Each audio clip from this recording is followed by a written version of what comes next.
Good morning friends, welcome to Samadhan study. आज हमारी chemistry की नेक्स्ट क्लास है, तो चलिए आगे बढ़ते हैं। आज का हमारा पहला टॉपिक है सहसंयोजक बंध। सहसंयोजक बंध को सर्वप्रथम लुईस ने 1916 में प्रस्तावित किया। जब दो तत्वों के बीच इलेक्ट्रॉनों का स्थानांतरण संभव ना हो, तब वे तत्व अपनी बाह्यतम कोश का अष्टक पूर्ण करने के लिए इलेक्ट्रॉनों का साझा करते हैं। परमाणुओं के मध्य इलेक्ट्रॉनों के साझा से बनने वाले बंध को सहसंयोजक बंध कहते हैं। मतलब इसका कहने का मतलब ये है कि जो इलेक्ट्रॉन स्थानांतरण के लिए संभव नहीं होते, वो अपनी तत्व की बाह्यतम कोश के अष्टक पूर्ण करने के लिए इलेक्ट्रॉनों को साझा करते हैं, और जो बंध बनाते हैं वो बंध कहलाता है सहसंयोजक बंध। ये है इसका मतलब, यानी कि जो परमाणु रहते हैं उनके मध्य जो इलेक्ट्रॉन साझा बनने वाले बंध को सहसंयोजक बंध कहते हैं। तो इसमें क्या दिए, इसके कुछ पॉइंट्स दिए हैं। जब दो परमाणुओं के मध्य एक इलेक्ट्रॉन युग्म, दो इलेक्ट्रॉन युग्म या तीन इलेक्ट्रॉन युग्मों का साझा होता है, तब क्रमशः एकल बंध, द्विक बंध तथा त्रिक बंध बनते हैं।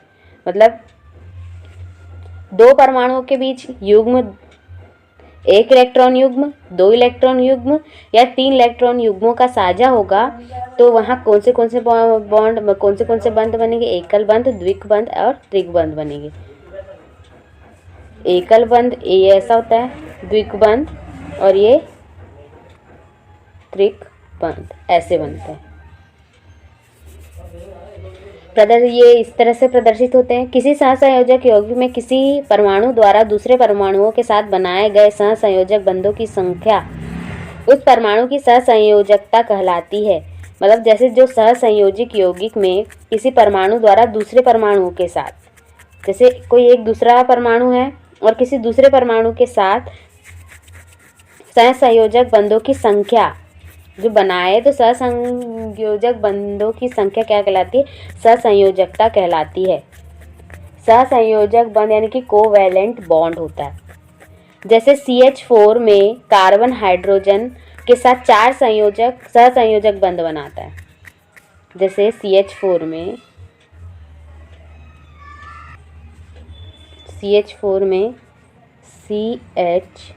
में जो C रहता है वो चार बॉन्ड बनाता है ना, चार बॉन्ड बनाता है। तो H के साथ चार बॉन्ड बनाएगा, चार बंध बनाया इसने। तो जैसे CH4 में कार्बन हाइड्रोजन के चार सहसंयोजक बंध बनाया, तो कार्बन क्या हुआ? कार्बन की सहसंयोजकता कितनी हुई? चार हुई। ऐसा बोला जा रहा है। अब इसमें नेक्स्ट पॉइंट है, किसी तत्व की परिवर्तनशील संयोजकता उसके संयोजी कोश में sp और d कक्षक में उपस्थित अयुग्मित इलेक्ट्रॉनों की संख्या के बराबर होती है। जैसे कोई तत्व है तो उसकी जो संयोजकता, उसके संयोजी कोश, मतलब वो जिस कोश से अपना संयोजक बंध बनाएगा, जैसे S से बनाएगा, P से बनाएगा, D कक्षक में उपस्थित बनाएगा, तो उसमें उपस्थित अयुग्मित इलेक्ट्रॉनों की संख्या बराबर होती है। वो दोनों के जो बंध बनाएंगे तो उसमें उनकी जो संख्या होती है इलेक्ट्रॉनों की, वो बराबर होती है। ये बोल रहा है। अब तीसरा पॉइंट है, सहसंयोजक बराबर 8 माइनस तत्व से संबंधित वर्ग का क्रमांक। मतलब जो सहसंयोजकता बराबर 8 माइनस तत्व से संबंधित वर्ग का क्रमांक, जो तत्व से संबंधित होता है उसके वर्ग का क्रमांक वहाँ लिख के करते हैं उसको सॉल्व। फिर इसका नेक्स्ट पॉइंट है, कुछ तत्व जैसे PSCl Bri मतलब phosphorus, sulphur, chlorine, bromine, iodine की संयोजी कक्षा में D कक्षक रिक्त होते हैं। मतलब जो इसकी जो संयोजी कक्षा होती है, इसमें जो D कक्षक होंगे वो खाली होते हैं। तो अतः ये परिवर्तनशील सहसंयोजकता प्रदर्शित करते हैं। इसमें परिवर्तनशील संयोजकता प्रदर्शित करते हैं क्योंकि इनकी उत्तेजित अवस्था में, मतलब ये जो इलेक्ट्रॉन्स रहते हैं ये एक्साइटेड होके अयुग्मित इलेक्ट्रॉनों की संख्या बढ़ जाती है। इनके इलेक्ट्रॉन उत्तेजित अवस्था में इन्हीं के डी कक्षकों में चले जाते। जिसके इलेक्ट्रॉन्स रहते हैं वो उत्तेजित अवस्था में डी कक्षक में चले जाते हैं, इसलिए परिवर्तनशील संयोजकता प्रदर्शित करते हैं, ऐसा बोल रहा है ये। कौन कौन से? फास्फोरस, सल्फर, क्लोरीन, ब्रोमीन और आयोडीन। फिर क्या बोल रहा है?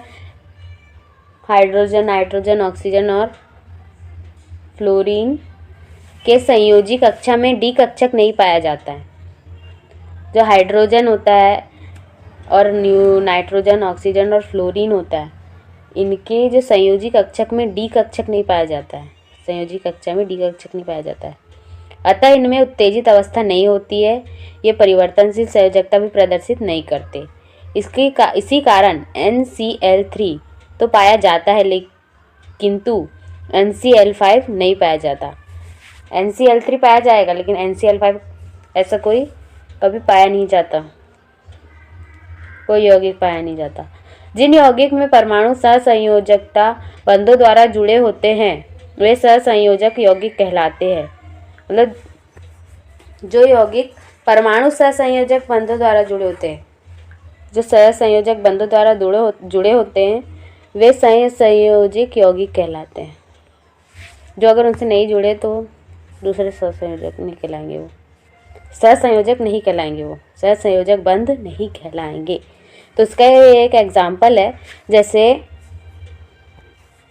H2 ये अणु हैं, तो इसमें क्या इसका सहसंयोजक बंध कैसा बनेगा? इसका सहसंयोजक बंध ऐसा बनेगा, जैसे H है तो H+H, तो H में कितने इलेक्ट्रॉन्स रहते हैं?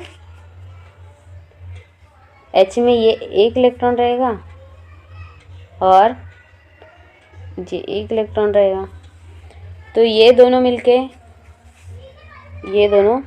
मिलके बना लेंगे एक बॉन्ड, तो ये क्या बन जाएगा? H2।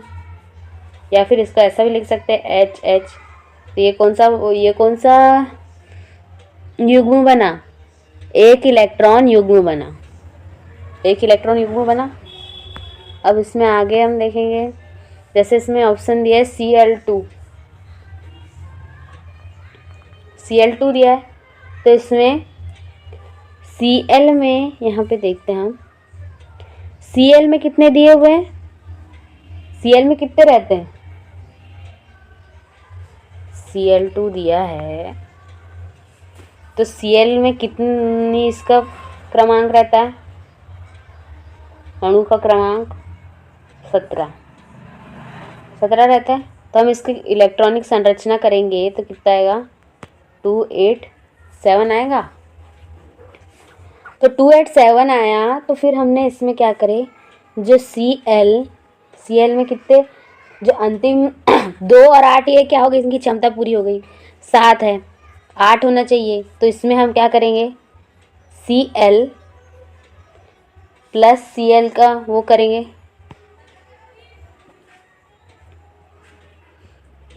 Cl और Cl का अभिक्रिया करेंगे। तो ये कितने होते हैं इसमें? 1 2 3 4 5 6 और 1 7।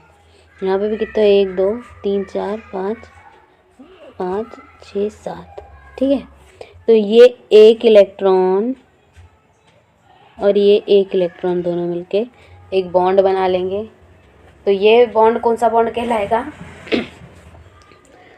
एक इलेक्ट्रॉन युग्म हो जाएगा। इसको सिंगल बॉन्ड बोलते हैं, एक इलेक्ट्रॉनिक बॉन्ड। ये एक बॉन्ड बनाया है इसने, तो ये क्या होगा? एक इलेक्ट्रॉनिक बॉन्ड। अब नेक्स्ट इसका एग्जांपल है O2 में भी इसका O2 की कितना होता है अणु का क्रमांक? पीरियोडिक टेबल में ऑक्सीजन का परमाणु क्रमांक क्या होता है? 8 होता है ना, तो 8 हुआ। तो इसका इलेक्ट्रॉनिक संरचना क्या होगी? 2 6। हमें इसको पूरा इसकी क्षमता पूरा करने के लिए कितने इलेक्ट्रॉन चाहिए? 2 इलेक्ट्रॉन चाहिए। तो इसमें कितने रहते हैं? 8। 1 2 3 4 8 रहते हैं। तो आखिरी इलेक्ट्रॉन कितने रहेंगे? 6 रहेंगे ना। फिर 2 4 और ये 6, ये 6 इलेक्ट्रॉन्स दिए हैं। फिर इसके बाद इन दोनों के बीच में बंध बनेगा, सहसंयोजक बंध। तो ये दोनों एक दूसरे से साझा करेंगे, तो ये दोनों साझा करेंगे तो ये जो बॉन्ड बनेगा ये कौन सा बॉन्ड होगा? सहसंयोजक बॉन्ड। लेकिन इसे क्या कहते हैं? 2 इलेक्ट्रॉन युग्म, 2 इलेक्ट्रॉन युग्म बनेगा ये। इसमें 2 इलेक्ट्रॉन को साझा करेंगे तो ये इस तरह से बनेगा। इसको क्या बोलेंगे? 2 इलेक्ट्रॉन युग्म। फिर अब तीसरा क्या है? N2। तीसरा क्या है? N2। तो N में कितने, N की कितने परमाणु क्रमांक होता है? 7। तो नाइट्रोजन में कितना होता है? 7। तो इसका कितना होगा? 2 5। इसके लिए कितने चाहिए? 3 इलेक्ट्रॉन चाहिए। तो इसको भी हम क्या करेंगे? साझा करेंगे। तो होते हैं इसमें 7 होते हैं, बोले ना। तो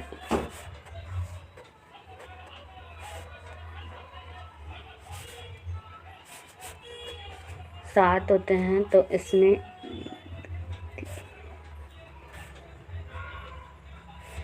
तो इसमें भी ये इससे साझा करेंगे तो इसमें कितने बॉन्ड बने? 3।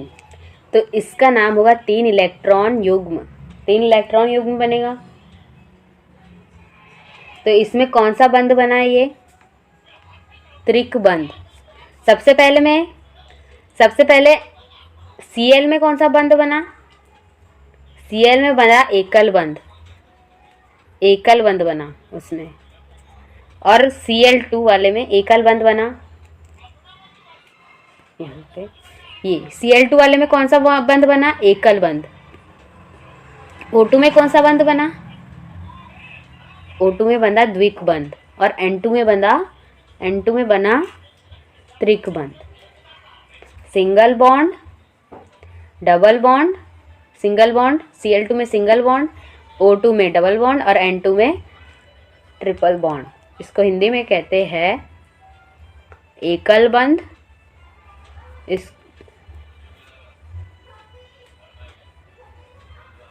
इसे कहते हैं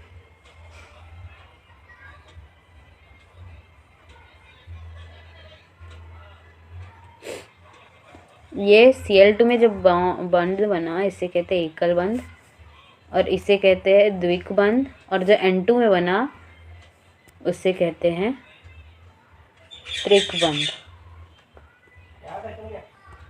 तो ये इसके अलग अलग टाइप्स हो गए सहसंयोजक बंध के। अब हम देखेंगे सहसंयोजक बंध के प्रकार। सहसंयोजक बंधों के प्रकार। सहसंयोजक बंध निम्न 2 प्रकार के होते हैं। अध्रुवीय सहसंयोजक बंध। जब कोई सहसंयोजक बंध 2 समान विद्युत ऋणात्मक तत्वों के बीच बनता है तब साझे का इलेक्ट्रॉन युग्म दोनों परमाणुओं में ठीक मध्य में स्थित होता है तथा सहसंयोजी बंध में कोई आयनिक गुण नहीं होता, तब इन सहसंयोजक बंधों को अध्रुवीय सहसंयोजक बंध कहते हैं। मतलब इसमें ये कह रहा है कि जो सहसंयोजक बंध होता है वो विद्युत ऋणात्मक तत्वों के बीच बनता है। विद्युत ऋणात्मक जो तत्व होते हैं उनके बीच में बनता है, बोल रहे हैं।